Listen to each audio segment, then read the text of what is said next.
আজকে দেখো অসময়ে কি সুন্দর একটা তাজা পালং শাক নিয়ে এসেছে। পালং শাক খেতে ভীষণ ভালো লাগবে এই অসময়ে। আমার শ্বশুর বাড়িতে জানো তো কাঁচা কুমড়ো ভাতে খেতে খুব পছন্দ করে। কাঁচা কুমড়ো ভাতে খাওয়া শ্বশুর বাড়িতেই শিখেছি।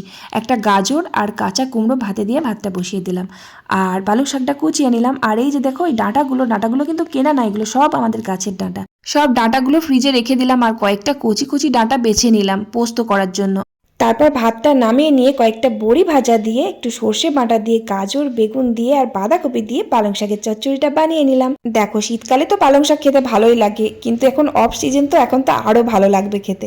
তো যাই হোক, তারপরে এই যে দেখো কচি কচি ডাঁটাগুলো বেছে রেখেছিলাম, ওই ডাঁটা দিয়ে কয়েকটা আলু দিয়ে একটু পোস্ত রান্না করলাম, আর একটু টমেটোর চাটনি করলাম, একটু আম খেজুর আর কিশমিশ দিয়ে, আর কলাই ডালও রান্না করলাম, আবার ওদিকে মুসুর ডালও রান্না করেছি। ব্যাস রান্না কমপ্লিট করে রান্নাঘরটা ঝাড় দিয়ে বাসনগুলো মেজে ধুয়ে চান করে খেতে বসলাম। চলো ভিডিওটা ভালো লাগলে একটা লাইক করো, টাটা।